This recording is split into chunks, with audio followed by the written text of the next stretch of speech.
Peter, you've been a scientist pretty much all your life. Do you find that that's gone hand in hand with your atheism, as it were, throughout your life? Oh yes, without doubt. I mean, science is so powerful that it shows that all the ancient traditional ideas derived from religion are otiose, unnecessary.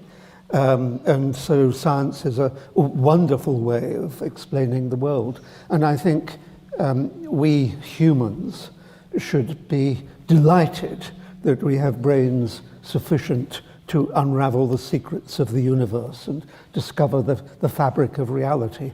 It adds joy to the beauty that we're surrounded by. Would you say you've always been a non-believer in that sense, or was there ever a point at which you did have any glimmer of faith in your life? As a child, I was sent to church by my parents, because in those days parents wanted children out of the way for bits of Sunday. But as soon as I got to university and started to think for myself, I could see that religion was a fraud. Right. Well, I'm looking forward to engaging with you on the subject tonight. John, a little bit of background to yourself. You grew up in a faith environment, but not one which was unquestioning in a sense. I grew up, as you can now tell, in Northern Ireland, and it was a faith environment. If you mean by that, my parents were Christians. I think, by the way, all people are people of faith. Atheists have their beliefs. I have my belief, but I was encouraged to think, and for me, Christianity was, in a sense, one of the inspirations to do science. So I'm very different from Peter in that respect. I join him, though, in celebrating the wonder of science. And in fact, Peter's books have been amazing to help me understand lots of stuff I didn't understand before. By the way, he's written 3 times as many books as I have. So listen to him 3 times more carefully than you listen to me. But I've always had this strong relationship between belief in God as one kind of explanation of our universe and life, and science as another kind which complements it. Well, we have a question under discussion tonight, and it seems appropriate to begin by asking you both the question, can science explain everything? Perhaps we could start with you, Peter. Yeah, well, I'm not a politician, so I'll give you a straight answer. The answer is yes. Of course, it hasn't yet explained everything, but there are no signs that it's going to run up against a brick wall and stop explaining everything. And I think we should, first of all, be clear what we mean by science. And science is basically a method of discovery based on observation. And taking evidence that can be shared publicly and generally. And that is really the core of the scientific method. But it's not the only component of the scientific method that's important, because the ideas that science generates sit in a network of ideas. So ideas might emerge from biology, they might emerge from physics, chemistry, whatever, psychology, and where they overlap, they are mutually supportive. And this is extraordinarily strong evidence for the appropriateness of science as a means of discovering the truth about the fabric of reality, and indeed all there is.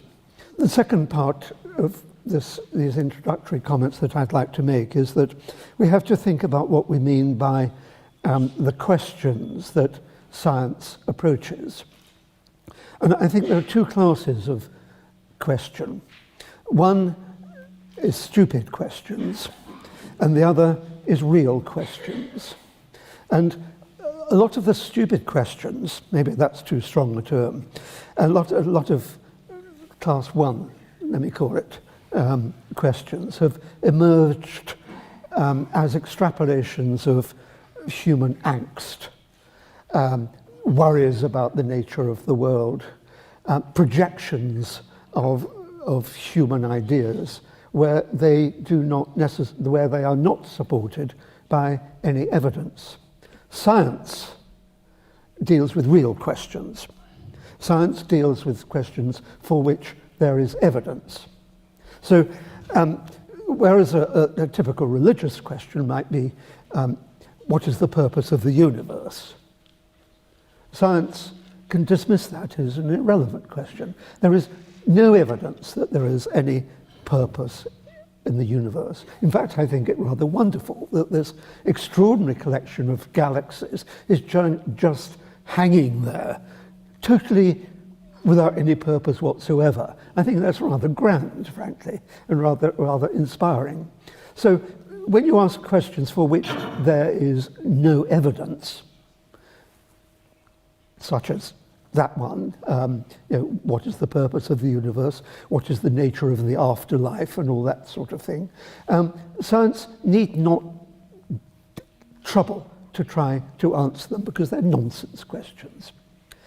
Science deals with real questions, questions for which there is evidence. And some of these are very deep, and let's not hide them under a bushel.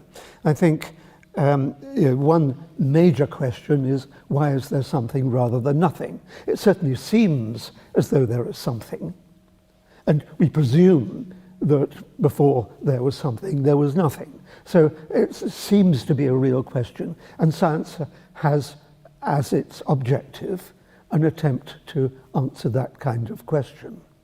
Another deep question, of course, is the nature of consciousness and all the attributes of consciousness. We appear to have consciousness. There is evidence that we do. And so it is appropriate for science to tackle that. And by consciousness, I mean all the attributes of consciousness, including morality. And so those are real questions. Those are the questions that science can answer.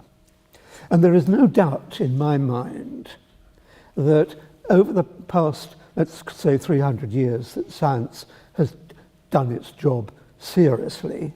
That is, collecting evidence, setting it in a network of concepts, and seeing the way that they are mutually supportive.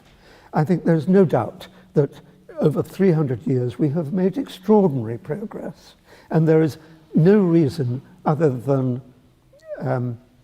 pessimism to expect that science will grind to a halt and not answer all the real great questions of existence. Thank you very much. So an emphatic yes to the idea that in principle science can explain everything that's worth explaining in that sense. So John, same question to you. Can science explain everything? Well, obviously not. Brexit, for example. That's a comical response, but I have actually two more answers to the question. You're going to be surprised at how much I agree with Peter, because the definition of science he offered us, that is collecting evidence, making observations, in fact in his book on being, he reduces it beautifully to making observations and comparing notes. If that's what we mean by science, and it's the old meaning of science before the 19th century, then of course science can explain everything, because the very word explanation means making evidence-based observations and notes. So my short answer is, if we accept Peter's first definition, then I agree with him entirely. Science, by definition, explains everything. But of course, the meaning of the word science has changed in England, but not on the continent. In German, Wissenschaft covers the humanities and the natural sciences.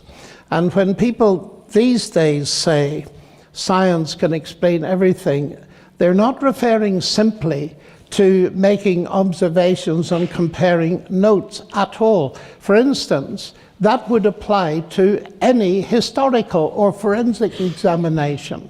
And my faith as a Christian is based precisely on the kind of scientific reasoning that Peter has set forward to us. The main issue, I think, in discussion today is not whether that kind of evidence-based thinking and observation can come to every conclusion. Let me just say, by the way, that from the Christian perspective, Luke, the writer of the third gospel, tells us that that is exactly what his method was. He consulted people, he made observations, and then he put them together. So we'll call that science one. What is, of course, at stake today is the question, can the natural sciences answer every question? And there I think that that is simply not the case. The Nobel Prize winner Peter Medawar, many years ago, he wrote a very interesting book on the limits of science. And he said, we do science a disservice, natural science, if we think it can address any questions. And every question. And he referred to the basic questions of Karl Popper, the questions of a child. Where do I come from? Where am I going? What is the meaning of life? Natural science doesn't answer questions like that. And Medawar added it is to religion, philosophy, and so on that we must go to answer those questions. I think science is immensely powerful. It is immensely exciting. And it uncovers a vast amount about our universe. But I have a problem by going too far. I'm a mathematician, and I'm rather interested in logic.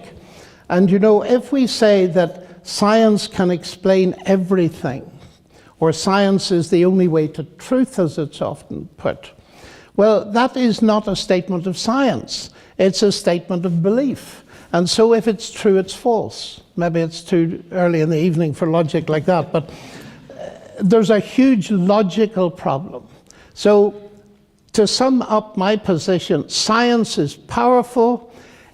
Its methodologies are extremely important also in the sphere of history, forensic science, and in the sphere of religion. But I'm going to be careful here, because Peter is right very often in his critique of superstition, of mythology and nonsense. And science has helped to clear away some of the nonsensical things that sometimes religious people profess.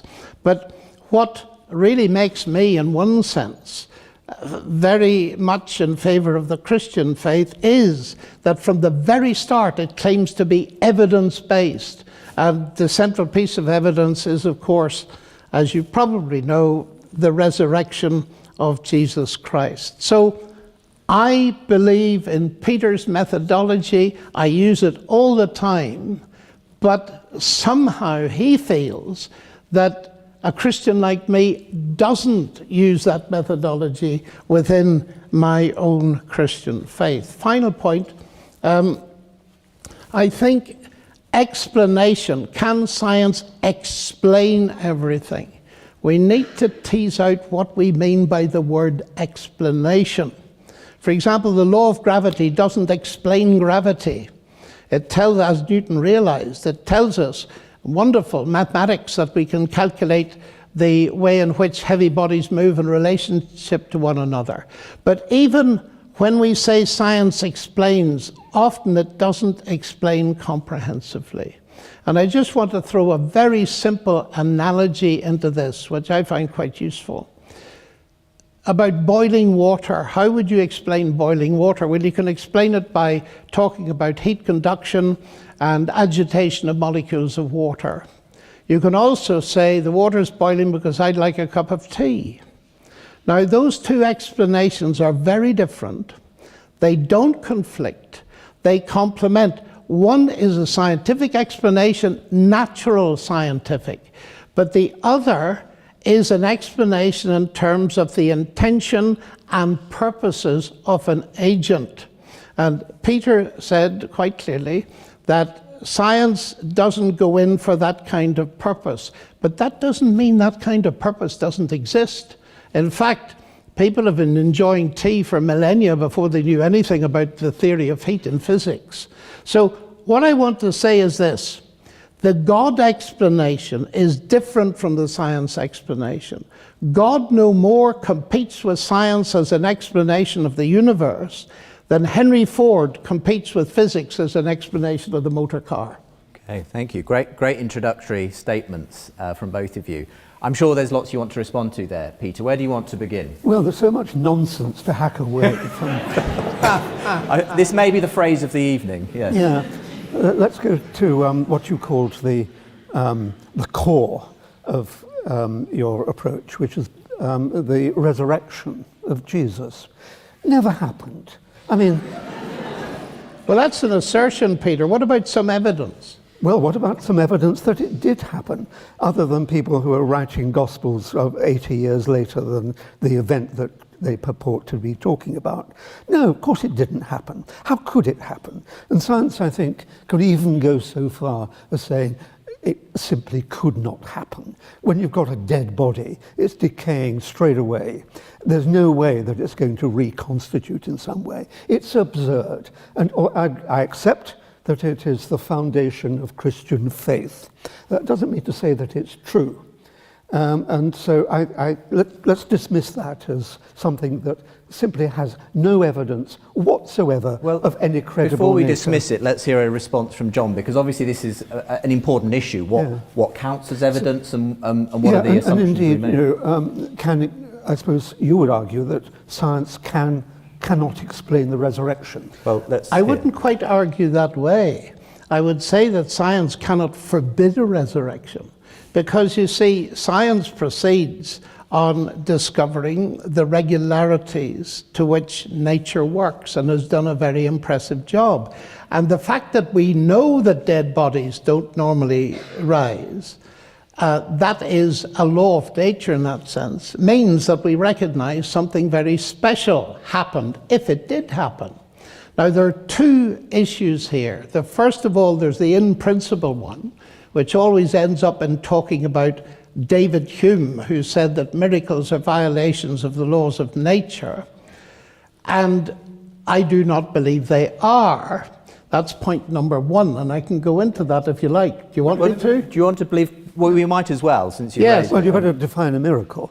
I think a miracle is defined as something that is against the laws of nature. But I don't define it like that at all. A miracle, miraculum in Latin simply means something to be wondered at, but we're talking about something supernatural. Now, it seems to be very clear that when Hume said miracles violate the laws of nature, he was really not understanding. And the great interpreter, Anthony Flew, of David Hume. No. Sorry? Oh, sorry, go ahead. I think he was going to object to the raising of Anthony Flew. Oh, well, I'll not raise Anthony Let's Flew. get back to raising He has Jesus, died yeah. and hasn't risen. I do, I do see that point. But the point is this. C.S. Lewis long ago told a little analogy. If I stay in a hotel tonight, put £100 in a drawer, and do the same tomorrow night, there are £200 in it. 1 + 1 = 2. If on the third morning I find 50 quid, what do I say? That the laws of arithmetic have been broken or the laws of England? Clearly, I say the laws of England have been broken. How do I know? Because the laws of arithmetic have not been broken. It's our recognizing of what normally happens that helps us to see an exception. Now, if I were claiming that the body of Jesus rose from the dead by processes, natural processes going on in the grave 5 minutes before we happened, yes, that would be wrong. But I'm not claiming that. What Christians claim is that the God that created the universe and built the regularities into it is capable... Pure speculation. Well, Wait a let's minute. allow No, this John is to finish his point. this isn't speculation. Well, Let's listen and then you respond, Peter. Peter, it's dead easy to say it's not worth listening to. You tempt me to say that about some of the things you say, but I'm not going to do that. Because it seems to me it's very important to listen to what Christianity claims before you judge it. And what is claimed is the God who creates the universe and sustains it is not subject to laws as if they were laws of a land.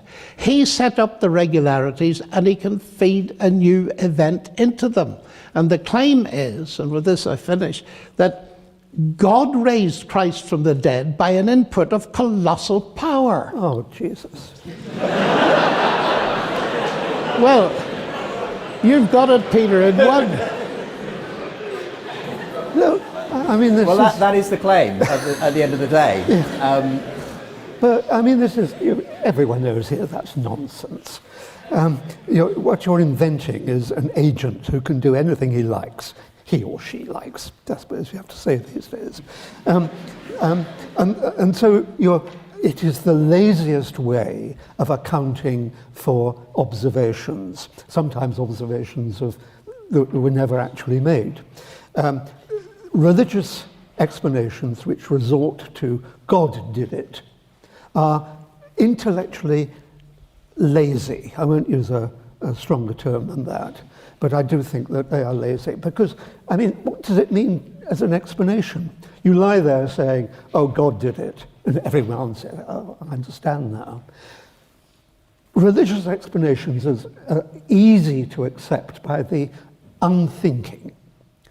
Science is difficult to accept because it involves a lot of thought. You really have to tease out the processes by which an event occurs. You can't simply say, and God did it. You've got to go through, in biology, you delve down into, if you like, the chemistry of the organism. In chemistry, you delve down into the physics of the underlying processes. And I accept maybe in physics, you have to delve down into the underlying mathematical fabric of whatever I mean by that. It's jolly hard work, and you've got to work on it.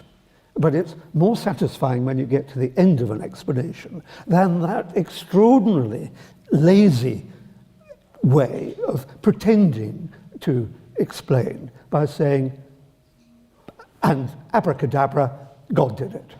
I mean, that is intellectually corrupt. Okay. But, Peter, that's confusing two different kinds of explanations. Yes, indeed. If you were to say about a motor car, Henry Ford did it, and that's all you had to say, then I would agree with you. But the point is, as I sit here and read your books and explaining chemistry and all this kind of thing, I say, this is wonderful. This is not contradicting the God explanation, because the God explanation is saying that you, as a chemist, only have a universe to study because God created it in the first place. But he's not competing. In fact, interestingly, and this has always been a bit of a mandate for me, the very early chapters of Genesis, God commands human beings to name the animals. He starts off taxonomy, which is the basic intellectual discipline. In other words, he said, you go and do science, and you'll find it utterly fascinating. So I think you're arguing at a straw God and not a straw man. You don't know whether God was starting off science. He might have got so bored with his creation that he wanted to amuse them in some Well, way. who's speculating now? Yeah, I am. Yes. Okay. I think any speculation that uses the word God is intellectually corrupt. I mean, But this is absurd. There is no God. Can I- No, be quiet. There is not one jot of evidence for God.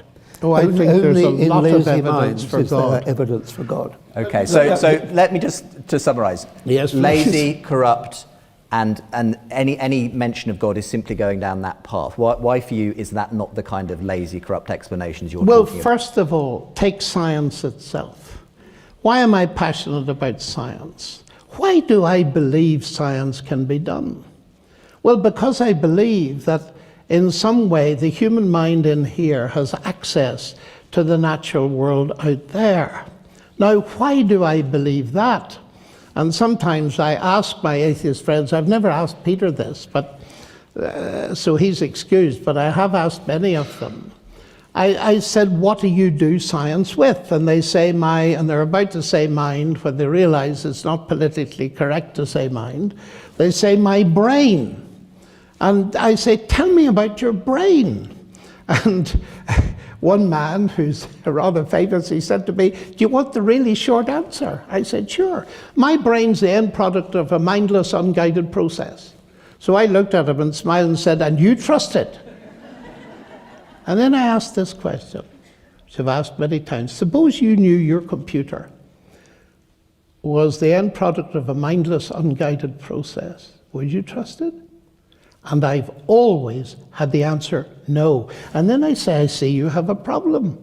In other words, your atheist materialist stance undermines my trust in the rationality I need to do science. Now, if you flip the coin, modern science exploded in the 16th and 17th centuries, and its pioneers, Galileo, Kepler, Newton, Clerk Maxwell, and so on, were all believers in God, most of them Christian. And the point is, it was their belief in God that didn't hinder their science.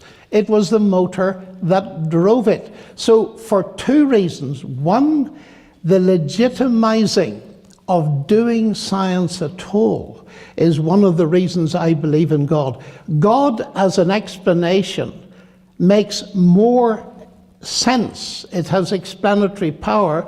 The atheist explanation, as even some atheists like Thomas Nagel these days are beginning to see, undermines confidence and rationality. So John's argument essentially then, Peter, that the very fact we can do science points to a rational logic behind the universe and behind our ability to understand it, that is I suppose, fits better with the idea of a God behind that's what I'm saying. mind, rather than the idea that this all is by chance, it's a random accident. For lazy minds, that's certainly true.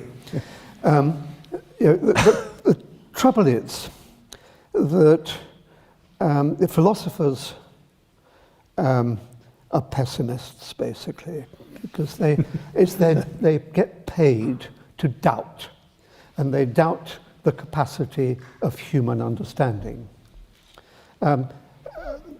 Scientists are optimists. They think that given time, given collaboration, hugely important, they will arrive at explanations that do not require the insertion of words like God. God is no more than a word, frankly, which is used to disguise the inability to comprehend something. So theologians obfuscate. We've heard that in good measure this evening, if I may say so. While theologians obfuscate, scientists illuminate. And we are showing that somehow or other, through evolution, only through evolution, we have developed brains which are capable of extraordinary understanding.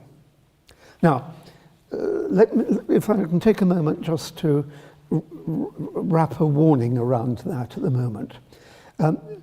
Do we have brains that are big enough to understand absolutely everything? It's a legitimate question. Or are we like a dog in a room, which a dog could not understand classical physics, although we humans think we can understand classical physics. But we have to confront the possibility that our brains are not strong enough to understand absolutely everything. And I think we might even be moving towards an agreement there. But there's different kinds of understanding, as John was saying, but of a different kind from what John was saying. Take quantum mechanics. You can formulate equations in quantum mechanics and solve them to an extraordinary degree of precision. But there are aspects of quantum mechanics, like quantum entanglement and so on, which we might never be able to understand, because we humans have been brought up in a world of classical events. Usually, I mean, as we dropped from the trees, we found that the world was largely classical. It's in the 20th century, 21st century, that we've discovered the quantum behavior of this extraordinary kind. Now, it might well be that our brains simply are not equipped to understand the quantum phenomena that we are discovering. But we can still do the equations. We can still solve it to arbitrary precision. I think that means that we, in a sense, have understood the fabric of reality, let's put it that way, even though we can't intuit the fabric of reality, because our brains are constructed classically and not quantum mechanically. So I agree that there may be limitations to our understanding, but they are understanding of that kind. I have no difficulty with that, because the one thing I would never say is quantum mechanics is extremely difficult. I don't understand quantum entanglement, therefore God did it. I would never dream of reacting like that, because trying to understand quantum entanglement, that is the job of science, that is the job of physics, and you keep going, as you suggest, until you run out of brain power. You see, God answers a different kind of question which spurs science on, it doesn't inhibit it. No, but now, Peter, one little question to you. I think this is a very important point, that science is a motivation. God is a motivation for science. A motivation. A motivation for science, and I think we ought to spend a moment on that. I think God is also a great motivation for art as well. Yes. Wonderful pictures, wonderful music, wonderful literature, all induced by belief in God. But it doesn't mean that the God actually exists. It simply means that you believe that he exists. So I was going to say that the very book you wrote, the statement you use at the beginning is, I think, from Bacon, and who was, of course, a believer. Well, they all were in those days. So is that what you're saying, that in a sense, whatever John says about the religious sort of faith of the pioneers of science, it was just the nature of things? To them it was real, and indeed it did motivate their excellent work and inspiring work in some cases, and certainly in the humanities. But it doesn't mean to say it's true. Of course not. No, so you don't. But what's the point you're making then, if you're not saying that shows that it's true, John? The point is it doesn't show it's false. And your little comment there was they all believed in God in those days is also false. Because it's very interesting when you think of the rise of modern science in Western Europe. I've mentioned that. But it was Richard Dawkins put this to me years ago in one of our debates, and I made the point which I now make. Everybody didn't believe in God in those days. The Chinese didn't. And there was very interesting research done by Joseph Needham in Cambridge. He was a brilliant sinologist, also a chemist, I believe. And he did research and wrote the huge volume, many volumes of the Dictionary of Technological Achievements in China. And he was very puzzled why abstract science of the kind we know did not arise in China. Now, he was a neo-Marxist, and he tried to explain this on the basis of his atheistic Marxism, but he couldn't. And in the end, he came to a fascinating conclusion. He said, in the end, the only difference I can see between the East and the West, they discovered technology, but not science in that sense, is that the East did not have the unifying concept of a single rational creator who created the universe to work on such laws. But it doesn't mean to say that having the idea that there is one is not the same as there being one. So, but Peter, that's obvious. The thing is, it doesn't make it false, but it's part of the cumulative evidence for explanatory power, because in most of these areas we're making inferences to the best explanation. And an explanation that makes sense to me, that is that the reason we can do science is the God who created the universe also stands behind the human mind.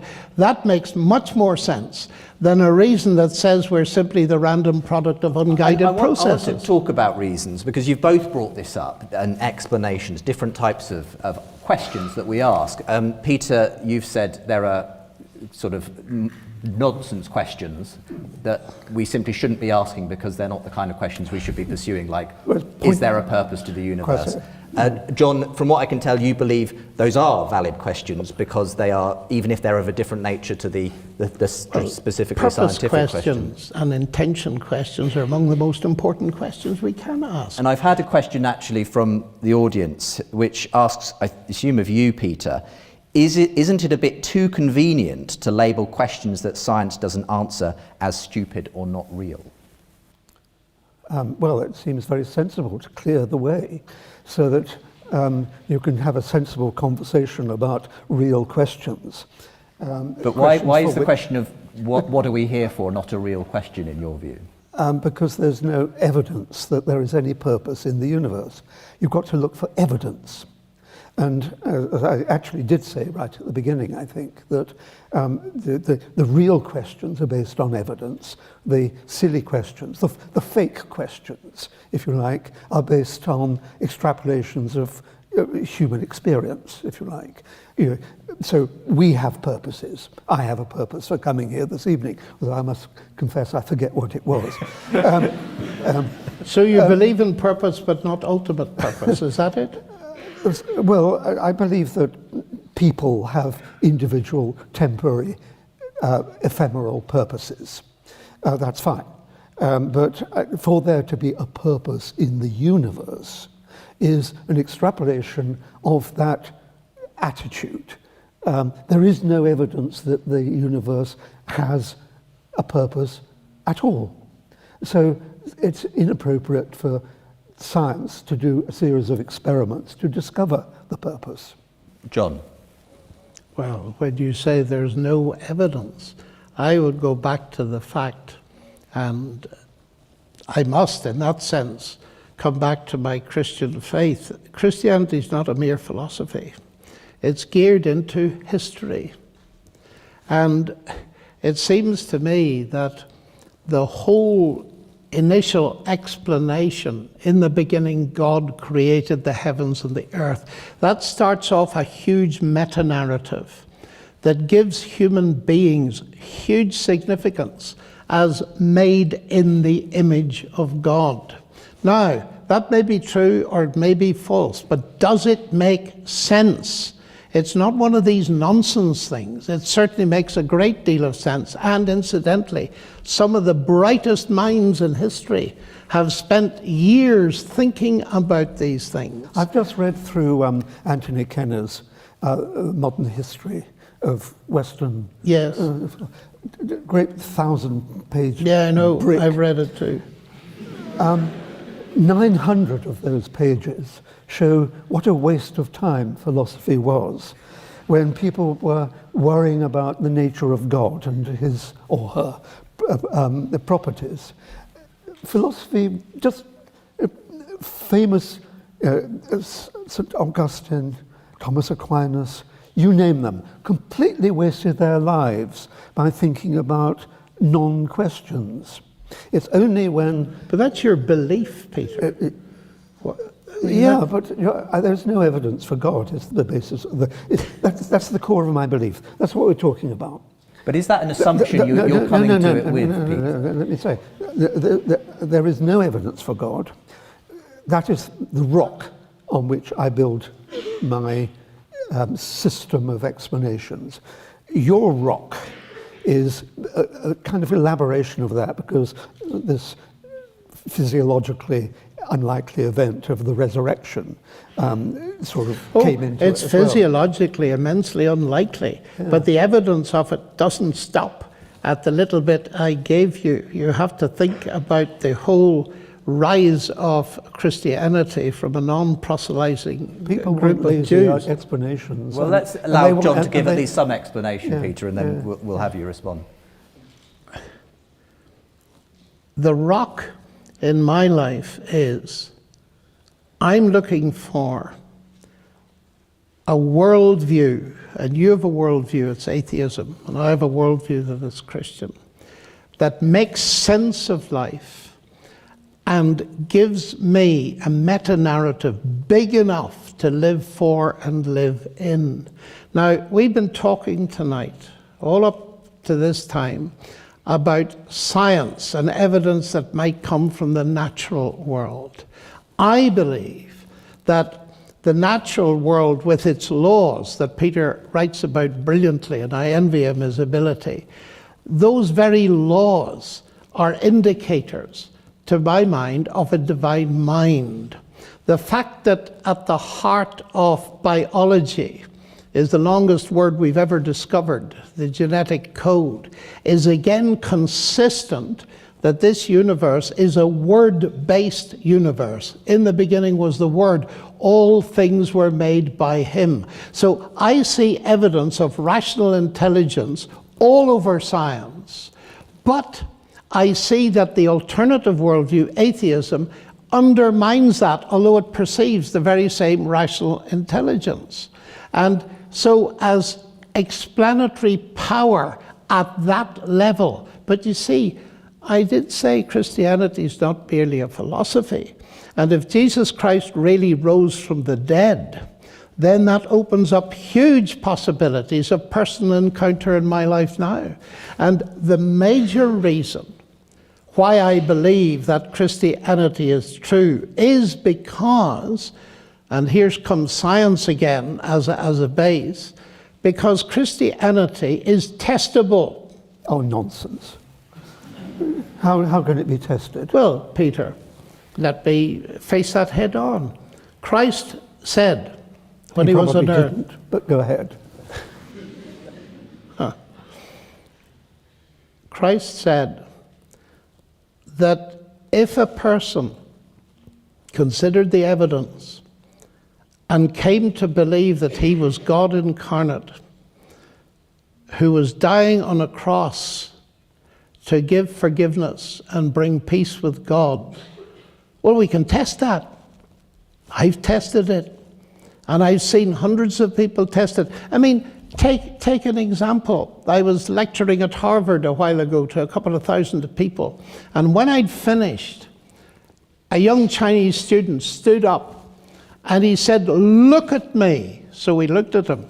And I said, "Why should we look at you?" He was absolutely beaming.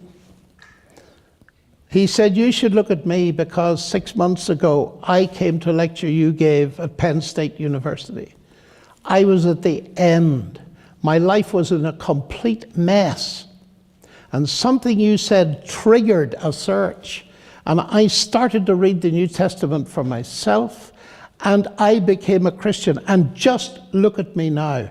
Now, ladies and gentlemen, I've seen that happen not once, not twice, dozens of times. And when you see addiction to drugs transformed into food on the table, when you see broken relationships mended, and you ask people, "What happened to you?" And they say variously, "I became a Christian, I had an encounter with Christ." You begin to put two and two together and make four. And I wouldn't sit here for a nanosecond if I didn't believe that these promises that Jesus made actually can be fulfilled in a person's life today. And that's immensely important to me, the testability of Christian relationship with God. Well, it's a kind of testability that you should leave to the psychologists and the psychiatrists, I think. But I don't mind the psychiatrists. What do you mean, leave it to them? Well, the because they will understand why these people have found the comfort. Let's accept that it may be comfort. But that doesn't prove it's wrong, Peter, to use your argument. The fact that Christianity brings comfort is not evidence against it. It may well be evidence for it. If it brought discomfort and ruined people's it's brought lives... a great deal of discomfort. Ask Joan of Arc, for example. You're raising another question, and I'm Irish. I'm very sensitive to that question. And I could go into it if you want to. One of the points you made was that you're enthralled by the universe and the concept of God, because you can see that it provides an explanation of the rationality of the universe. That's right. Now, in the book I just published last year, which you alluded to, where I talk about the origin of the laws of nature, which I think is kind of behind your comfort, as it were. Well, it might be.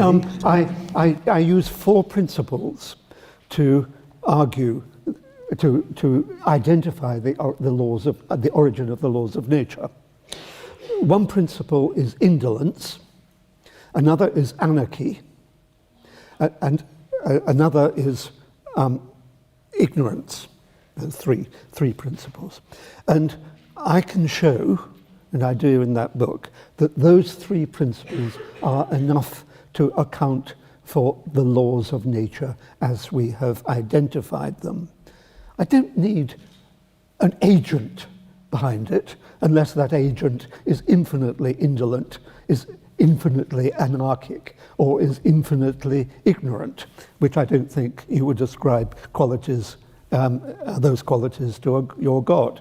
So I don't need a God to account for this world. We obviously don't have time to go into the fullness of what you wrote in that book, but the phrase that really struck me from the book was this: you said on a few occasions, nothing rolled over into something. That was the way in which the universe, which is clearly something, came from nothing. Now, this was referenced by you earlier, John. Well, it sounds like nonsense to me. And you know, Peter, what do you mean by nothing in that context? I mean the absence of space-time. Or do you mean what most of us mean, the absence of anything? That's what I mean, what I said. Okay, right. Well, I'm very interested in nothing. In fact, I give lectures on nothing these days. Yeah. And I had the opportunity to enter a discussion like this in the Harvard MIT Faculty Club. And I was surrounded by the experts, Vilenkin and Alan Guth, probably the world's most famous cosmologist. And I did something I never usually do. I said I'd like to ask the first question of Alan Guth, who's the father of the theory of inflation and all this kind of stuff. I had a very friendly discussion. So I said, Alan, look, there's much ado about nothing. And I want to ask you a question. When you, as a cosmologist, use the word nothing, do you mean what all the rest of us mean as absence of anything? He said, no, we do not. Well, he was wrong. He should. Because presumably, if there was a creation, let's try to talk in your kind of language. If there was a creation, then presumably the something that we now experience was preceded by the absence of something. And I presume that we can call the absence of something or the absence of anything nothing. So presumably at the creation, somehow or other, absolutely nothing changed into, I use the term rolled over, changed into something. Is that what by happened? Principles of indolence and ignorance and... No, those come later. Oh, I see. I need to read this, you see, Peter. I'm sorry you catch me out. But I think... let me speak to the point. Let me just finish. So presumably you think that if there was absolutely nothing and it turned into absolutely something, that there was an agent involved in causing that. Is that the creation? I wouldn't quite put it that way. I would say that the universe comes from nothing physical, but it doesn't come from nothing. God is not nothing. In fact, we get the whole thing upside down. We tend to think, partly because of the way we're educated in terms of science, that mass energy and material is the basic stuff of the universe. Of course, now we've come down to nothing being the basic stuff. I would want to say about that is, I don't believe it, but secondly, God is not physical, God is spirit. And the fundamental stuff in the universe is mind and spirit, it's not material. So then, if I could finish, the universe comes from nothing physical, but it doesn't come from nothing. It comes from God who created it. Let there be light, and there was light. And so that is my position. And that's not a position which you believe conflicts with the science we do know of, the Big Bang? Not at all. The Big Bang so is wonderful because it simply tells us there was a beginning. And science caught up with the Bible in the 1960s because science was tied to Aristotle for centuries, believing that there was an eternal universe. Now we believe in a beginning. Whether you mean a beginning of the multiverse or the universe, it doesn't really matter, because the latest mathematical theorems by Guth, the man I just mentioned, Vilenkin and Borde, say that there is an absolute beginning. So the Bible has said it for centuries. Now, I think you're willing to grant this idea of an absolute beginning, Peter, but for you... Cautiously. Cautiously. I mean, it could be that time is circular. And that we're just seeing a few billion years and it looks straight. But I'm prepared to accept that there might well have been a beginning. But your view is that prior, well, if you can speak of being prior to, that there was nothing and the something came from nothing. Obviously, many people will say that sounds like a contradiction in terms. Well, since we've got something and originally there was nothing, then I think it must be true. Right. That nothing turned into something. But what you've got to be very careful about is... It's not a question of nothing turning into something. It's a question of a creator. You see, what science does is to simplify questions till they get to the point that they stand open, perhaps, to being answered. And if you look at the universe as a whole, you can see that it actually consists, I think, and I'm prepared to be accepted on this, of equal amounts of opposites. Take, for example, electric charge. We know that there is positive charge in the universe. We know that there is negative charge in the universe. We also know observationally, because of the great strength of the electromagnetic interaction compared to gravity, that if there had been any imbalance, were there any imbalance of the positive and negative amounts of electricity, then the universe would be blasted apart and would not have survived until now. So what we've got are positive and negative charges. And what I think happened is that when you have got absolutely nothing, of course, you've got no charge. But at the inception of the universe, that nothing separated into opposites, which accounts for why we've got equal amounts of positive and negative charge. And what separated it? Well, that's the second question. I think you can go on looking at other aspects of the universe, like the amount of energy that there is, and see that when you actually add up all the energy in the universe, it comes to zero. So although it looks as though there's a lot of energy around, in fact, there are equal amounts of opposite kinds of energy. So although I'm not claiming to know how the universe, how nothing separated into opposites, what I think it shows is that science has simplified the question. So instead of having to say, where did all the charges come from? Where did all the energy come from? All it's got to do now, and I admit that it has not yet done it, but it seems to me to be a simpler task, is to say, how did that absolutely nothing separate into opposites? Well, let's just separated the... Let's go to a final comment and then we'll go to some questions. Well, I would say, Peter, forgive me for being very skeptical here, but I've come across this argument many times.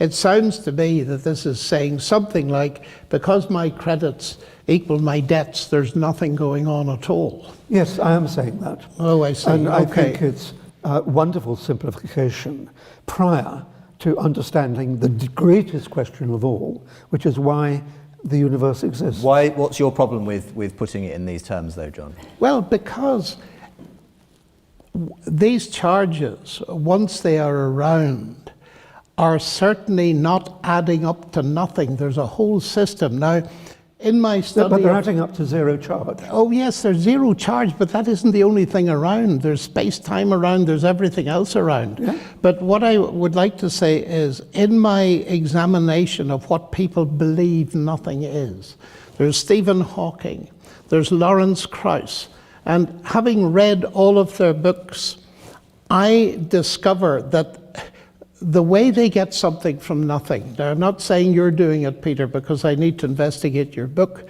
but is by redefining nothing, which is a very clever cop-out.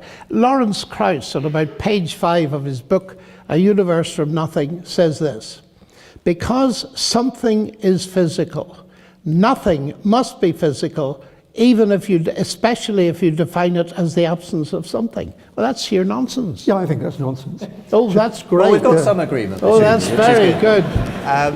Let's go to some questions. It's been such fun actually being in the middle of this conversation, but we've had a lot of questions texted in, so we really must get to a few of them. What I'll do is I'll give you both an opportunity to respond to each question, and we'll try and get to as many as we can.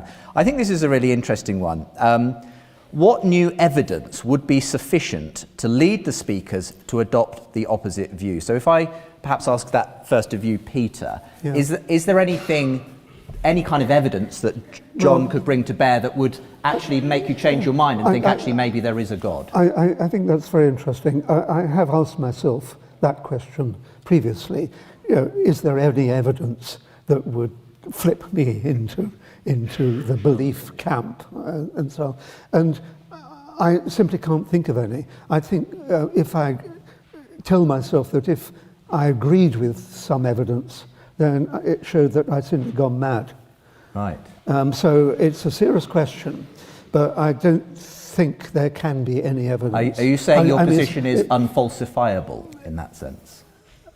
Yes, because even if I was standing, at the foot of a cross and saw the resurrection before my very eyes, I would put it down to hallucination. It's an extension of the David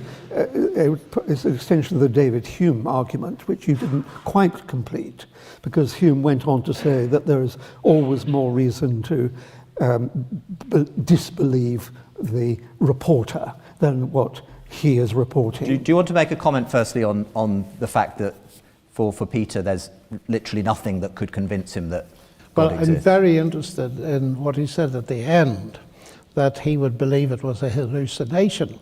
And he mentioned to me before that the psychologist would work on what I say, but they'd work on what he said. And one of the evidences for the resurrection of Jesus actually is the work psychologists have done in pointing out that it could not have been a hallucination. He was seen by over 500 people at once, different times of day or night, and all this kind of thing. But there are things that would reverse me. Okay, tell us what they are. I joined Peter. If you could give me evidence that the gospel writers, for example, like Luke, were not authentic, if you could give me evidence that there's a really convincing explanation that Jesus did not rise from the dead, if you could show me that all the experiences I've had in life with my family and with other people that I would definitively put down to the activity of God, then I'd be prepared to consider.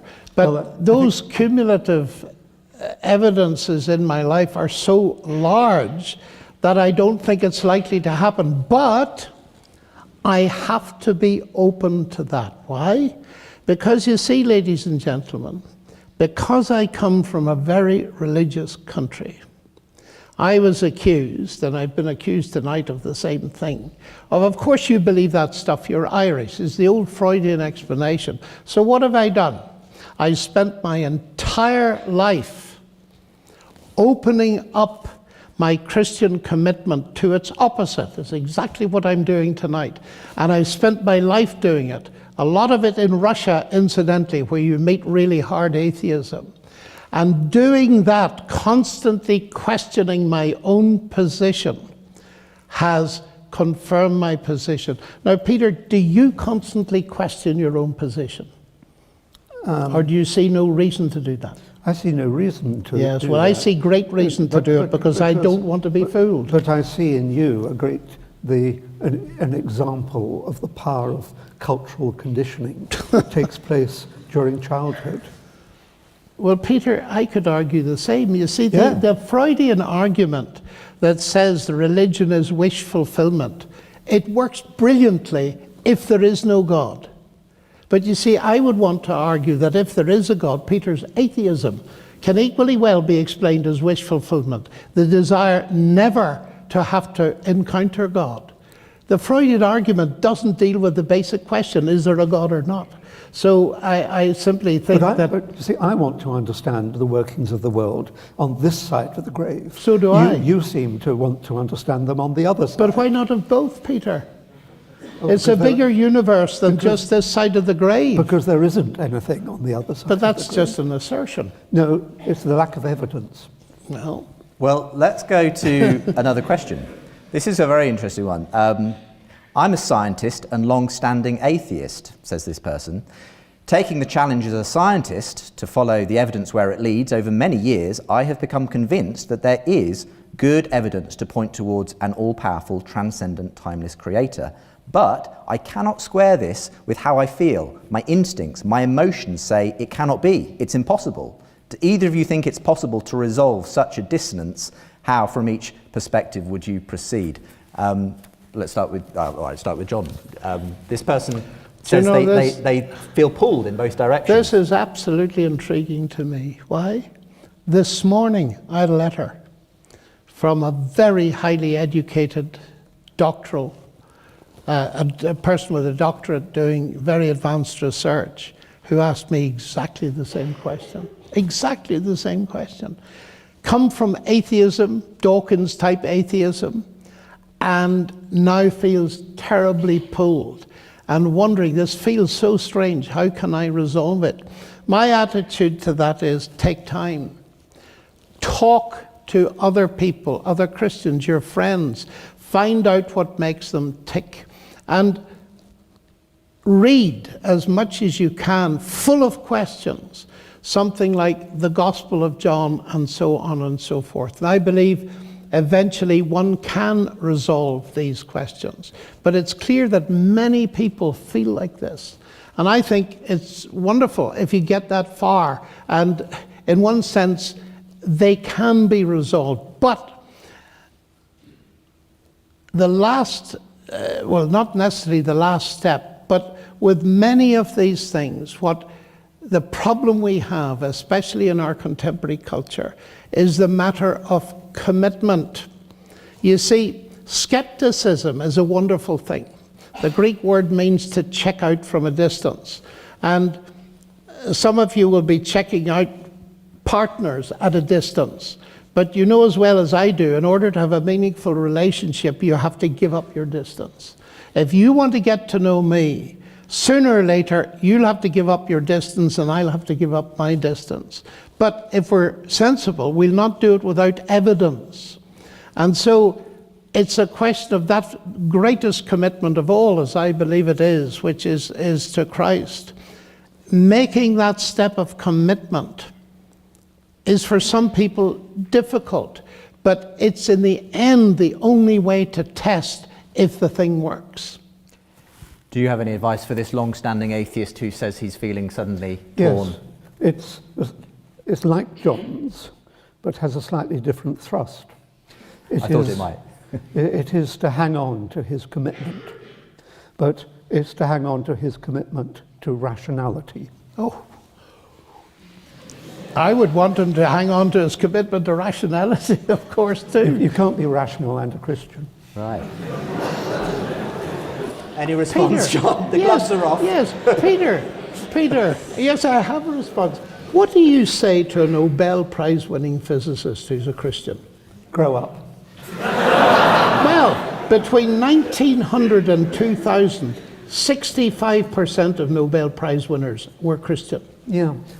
Can you understand, Peter, how saying that might come across as incredibly arrogant? No. No. Let's go to another question. This is one I think. I'm prepared to this is conflict my. Okay. Go ahead. Here's one for you. I think this is aimed at you, Peter. If there is no purpose, what motivates scientists to do what they do? Well, you've got to get through life somehow. And, why? I think getting through life by increasing the depth of your understanding of this glorious world is, to me, as an academic, a wonderful way of filling in those few decades of consciousness. But Peter, that only works for brilliant people like you. I think of the masses of people who haven't got our privileged we're not education. Being sentimental now. Not factual. No, Factual. come on. the vast majority of people will never get within light years of your understanding of the universe. You, with your Christian background, would delude them into thinking that once they're dead, they're going to be jolly happy. Because life is a trial, it's a test, it's a preparation for death, and they're going to have a wonderful time once they're dead. I think that is such a delusion that it's inhumane. But I agree that it might be sensible in some cases. But if there is a God, Peter, you're deluding people in a big way. How? Well, you're telling them there is no God, there's no life after death, there's no resurrection, there's no ultimate hope in your atheism. No, absolutely. I know that. So it's hopeless, ultimately. I have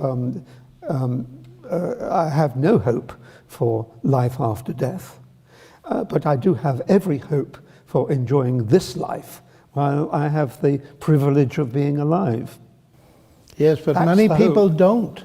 And the vast majority of people, for instance, will never see justice in this life. Yeah, and if death is the end, as you say, they'll never ever see justice. No, I can agree that if we're no longer talking about the truth, we're talking about helping people. You believe in truth. If we're no longer talking about truth, but we're helping people get through often very difficult, challenging lives, then I can see that in some cases religion can be palliative. It can be a great comfort to them. It's a false comfort, but they don't know that, and it might just help them get through difficult times. I have no objection to that kind of therapy, but to confuse that with truth is, to me, intellectually inimical. Let's go to another question. Maybe you'll start this one off, John. Why would God create atheists? Well, he wouldn't create atheists. I mean, God creates human beings in that sense in his image. And Peter's is created in God's image as I am. God help God. And his rationality and his science and all the rest of it is just an example of the marvelous things that God builds into people. People choose to be atheists. You see, it's a worldview, it's a faith system. I believe in God. Christianity is my worldview. Naturalism is Peter's worldview. He believes it. So the real issue is this: what worldview do we believe in? And that's why we have evenings like this to try to present the evidence on both sides, which we have tried to do, so that you can make up your mind. But to say that God creates atheists is a deterministic belief that I reject. And I feel quite strongly about this, that the wonderful thing about the way in which we're made as human beings is God loves us enough to give us real responsibility so that our decisions and our moral choices are full of meaning. If you say God creates Christians or atheists, you end up with a kind of robotic situation where we're simply puppets on a string. And I don't think that accords in any way with the God who reveals himself in Christ. Peter? I think it's talk of gods creates atheists. Talking about God creates atheists? As in once people start to look into it, they become atheists? Yeah, well, so they should. Right. And when they see the evil that belief in God brings into the world. Well, that opens up another interesting question.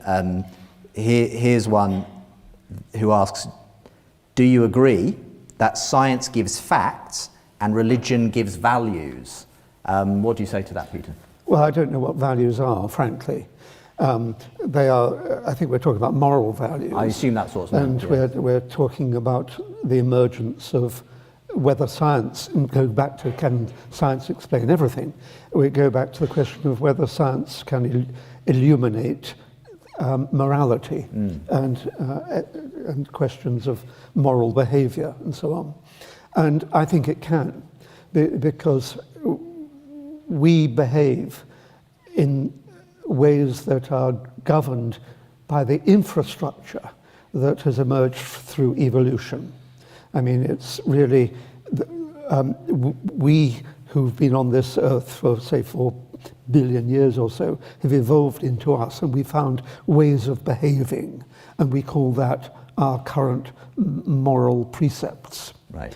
But we're not just red in tooth and claw.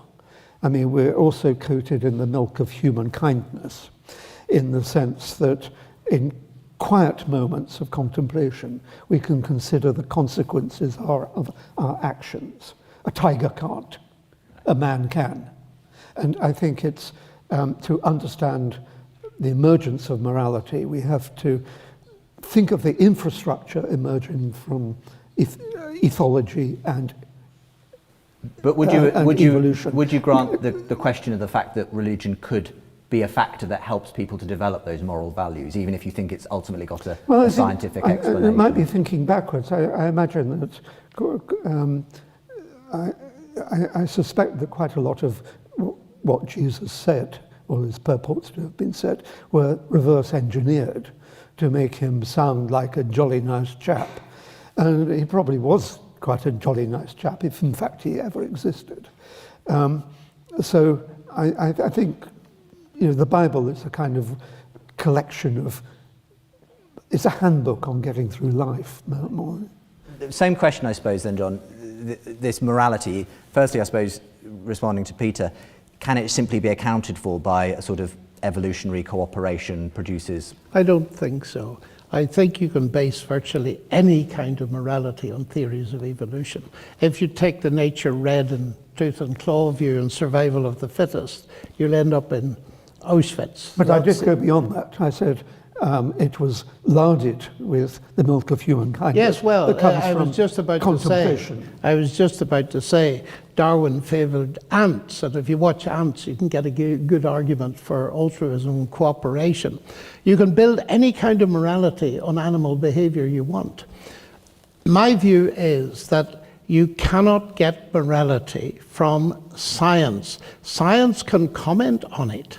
Science can tell you whether a fetus suffers pain, for example, but it cannot decide the morality of what you do with that fetus. No, but it can understand. It can understand. And I'm not saying that it can make predictions or anything like that. But I think it can understand the roots of morality. Well, I'm not sure that it can. I think it's much better to understand the roots of morality through scientific investigation, which includes anthropology, ethology, and so on, than it is simply to adhere to a collection of folk stories as written in various. Well, all of this is wild speculation. But if I come back to the question of morality and science, Einstein made the point once: you can speak of the ethical foundations of science, but you cannot speak of the scientific foundations of ethics. Well, I think Richard Feynman, who won the Nobel Prize for Physics, points out that the laws of nature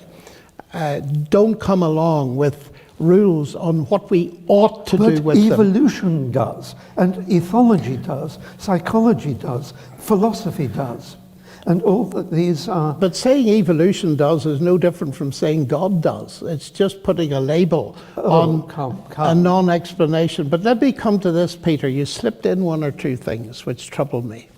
And one of them was, if Jesus ever existed. Now, you're interested in science and evidence. I do not know, and I've read most of them, an ancient historian in the world who would question not only the existence of Jesus, but the basic facts of his life and so on. People who study these things, and it worries me when a person like you says, if he ever existed. Well, you should because the evidence is there that he did exist. You should read more widely than you clearly have done. I mean, there's plenty of scholars who've questioned the historical existence. And if I might say so, Richard Dawkins quoted one of them. Dawkins does believe that Jesus exists, but he says a good case can be made out that Jesus never existed. And he mentions Professor Wells of London. He didn't tell anybody that this is a professor of German, not an ancient historian. So I'm afraid I have read both atheists, ancient historians, Christians, agnostics, all the rest, they are agreed basically on this. So it seems to me that if you're interested on making observations and notes and science in that general sense, then Jesus' existence is scientifically established. It's rationally established by historical science.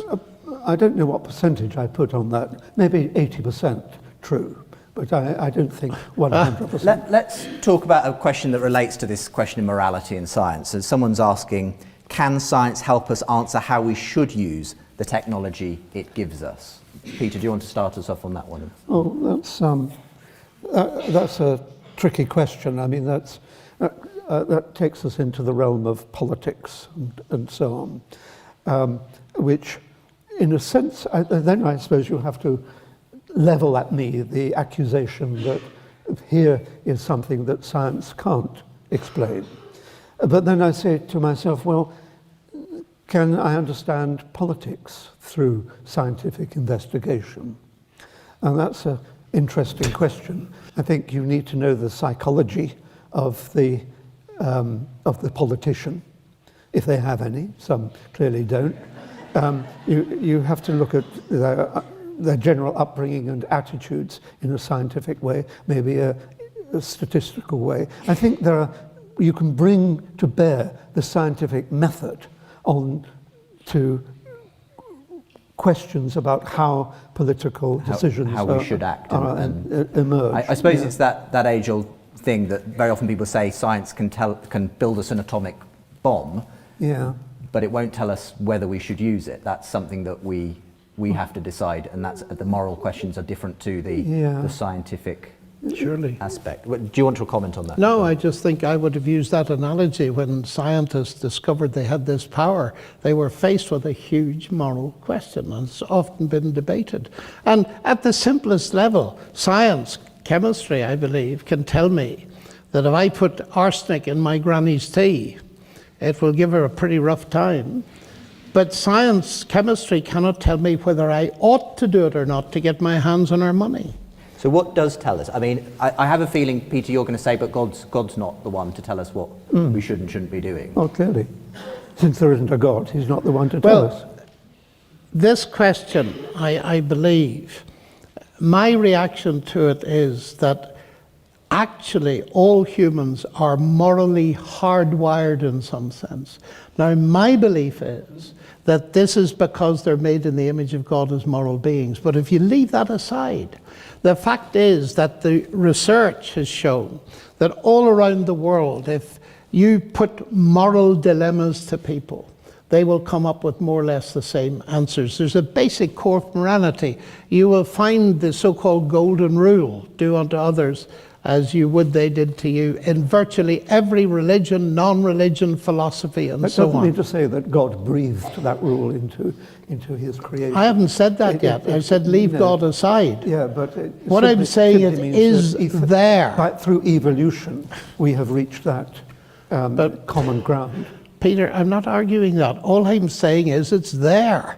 And the fact is that therefore we make moral decisions, whether we're atheists or not. And often those moral decisions will be absolutely identical. Now, my explanation of that is that this is a result of being made in the image of God. But the important thing in the practical sense is that we do seem to have that common core. Otherwise, society would completely collapse. Of course, but my explanation is not that God did it.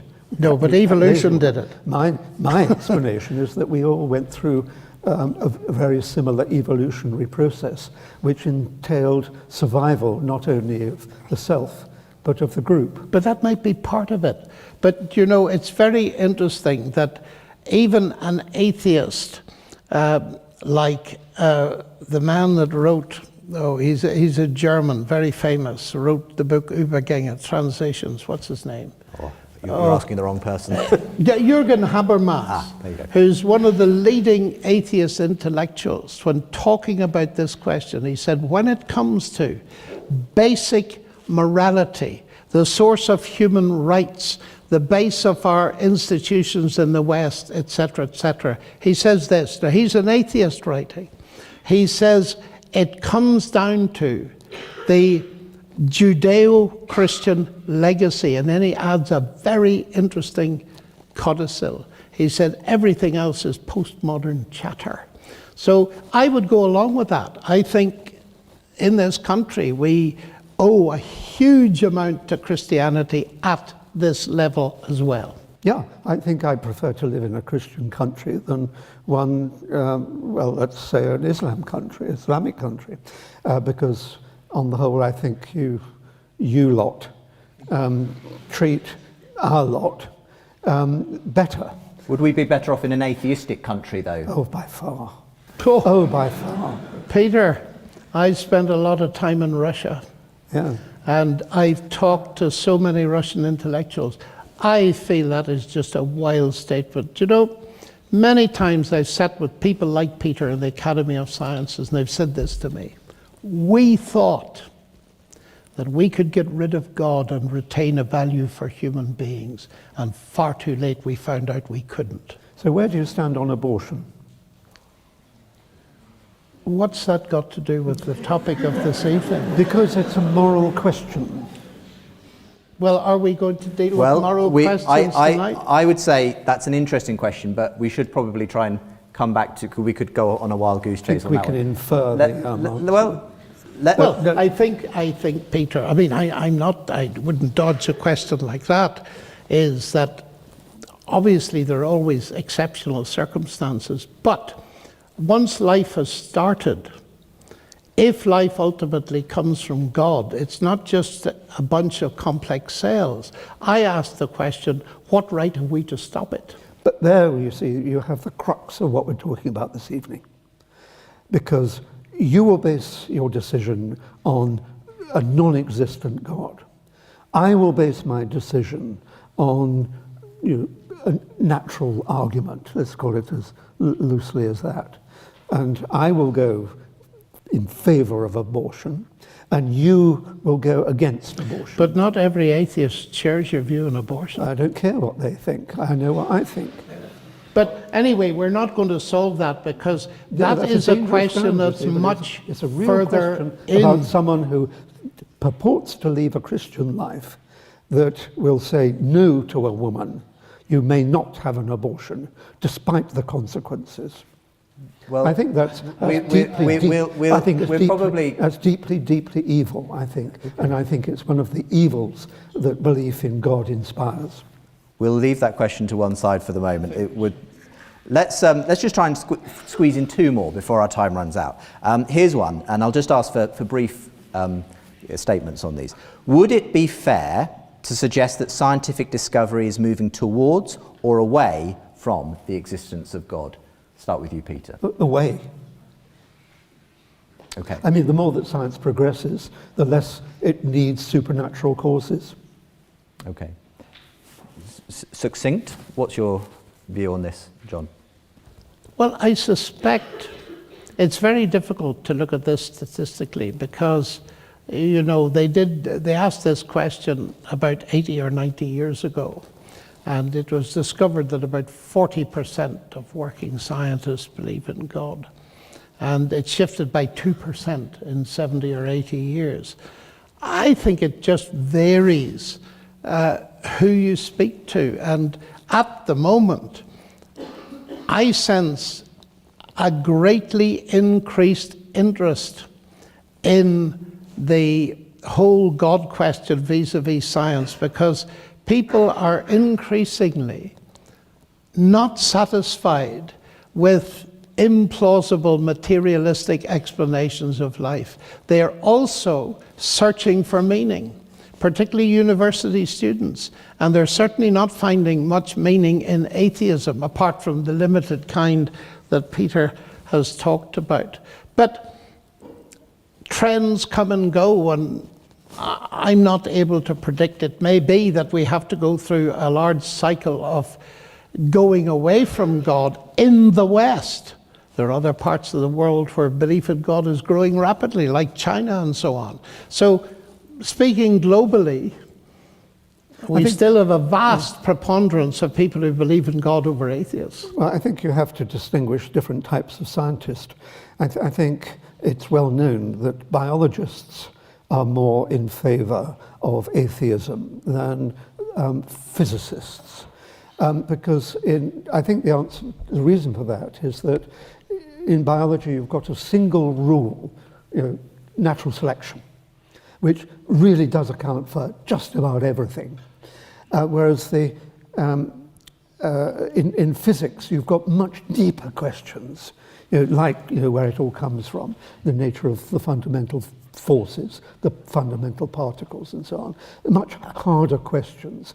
So whereas I think biologists are quite content to feel they've got the answer, the physicists a little bit more I've heard cautious. it put that biologists tend to look down at the ground and physicists look up at the sky, and perhaps that's the reason why they have a different view on reality. Well, I think mine was a more cogent way of expressing it. Well, I think also there's a differentiation between within physics, the idea of law, where you can say that something must happen as of necessity, whereas in biology you're dealing a lot with natural history, and so you're making inferences to the best explanation rather than being able to demonstrate that everything happens. And I think often biologists recognize that. But you see, Peter, here again, assertion. Evolution does everything. It doesn't. It doesn't explain the origin of life. And it has taken some biologists a very long time to realize that evolution, whatever it does, can only get going when life has started. Yeah, well, scientists are not short of ideas about the origin of life when the inorganic rolled over into being. I get the impression they're very short of ideas, and many of them not in the least. What they are short of is an understanding of the conditions when life emerged. And so you need to understand, you need to know what the conditions were to know which of your many theories are viable, if any. Well, let's move on to the final question. And actually, there's two that more or less ask the same question, and I think probably it's best for you to begin on this one, John. Someone asks, why does John specifically believe in the Christian God? What about other religions? And another person asks a similar question, how is one to decide between the thousands of faith on offer without the use of a reliable method such as science? So why your God and not another one, John, and how do you come to that conclusion in the first place? This is quite a sensitive question, but the only way I can approach it is by Peter's method of rational inquiry. And you see, at one level, let's take the three monotheistic religions. But before I say anything, this is important. You've heard me clearly say that I believe you, whatever you believe, are made in the image of God and therefore of infinite value. Secondly, you've heard me say that I believe that there's a common element in morality. So when you raise with me the questions of other religions, please understand, I'm not criticizing your morality. That is very important. Nor am I criticizing your value. I'm being asked a rational question. On what basis do you choose? So I'll tell you. Here is one level. The three great monotheistic religions, their attitude to the resurrection, forgive me, Peter, if I raise it again, is, forgive the pun, it wasn't intended. My Jewish friends believe that Jesus died and did not rise. My Muslim friends believe he didn't die. I believe he both died and rose. Those three things cannot be simultaneously historically correct. So we have to do investigations in exactly the same way as we investigate any event in history. We can't repeat it to see what happened, but we can make an inference to the best explanation. And all I can say in the short answer is, I've done that investigation many times and come to the conclusion that the Christian explanation is true. But there's a second explanation, and it's this.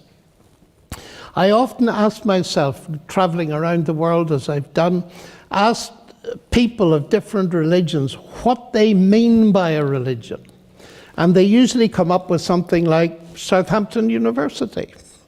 In the following sense, you have an entrance exam into the university and you get in.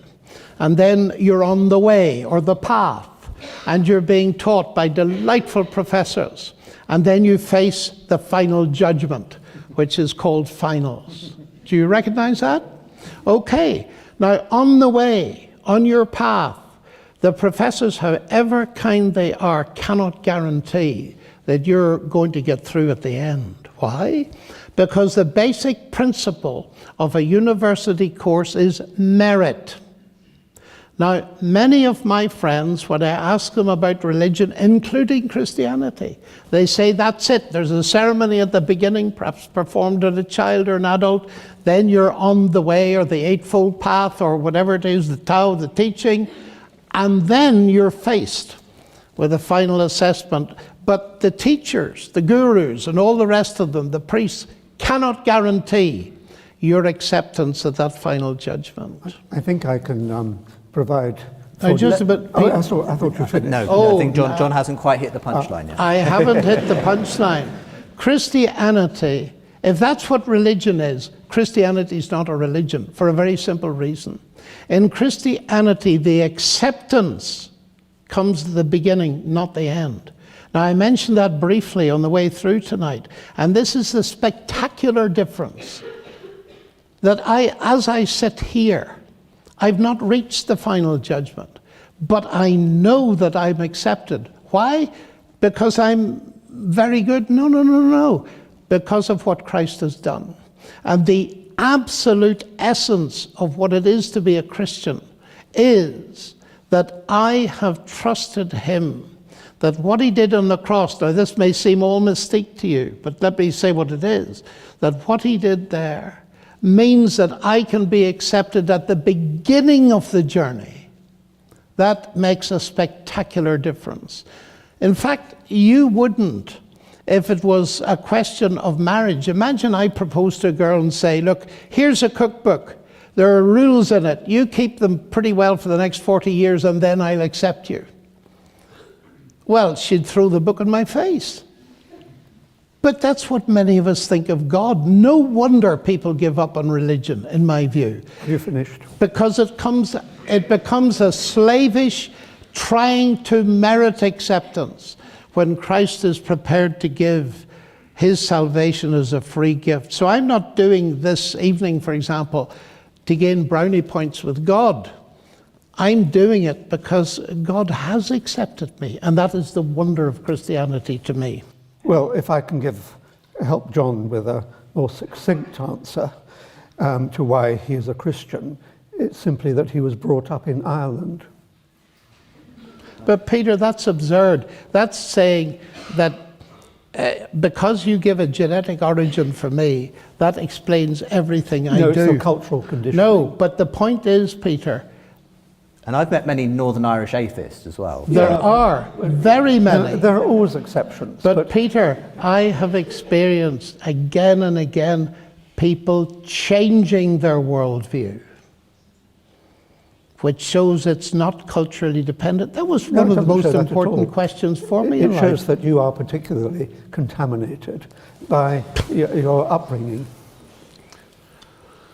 Well, it's very nice of you to say so. It's been an interesting evening.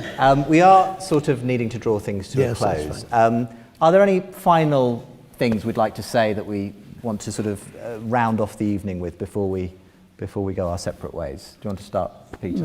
Well, science is the way, the truth, and the light. I think I've heard that somewhere before. And now, if I can just enlarge that slightly. We should be proud, as I said right at the beginning, that somehow or other through collaborative enterprise and open-mindedness and communication and mathematization and observation, we are delving into the workings of the world, into, if you like, the fabric of reality, and answering all the great questions of being. We should be proud that we apes who have dropped from the trees have gone so far intellectually. And although I acknowledge that religious belief was a component of that journey. We are breaking out of that chrysalis and taking over the heath. John, final thoughts. Science is wonderful. But the God who gives us a world in which science can be done is even more wonderful. And I'm very thankful that it's not an abstract set of intellectual disciplines, but a person who said, I am the way and the truth and the life. Can we have a round of applause for both our guests?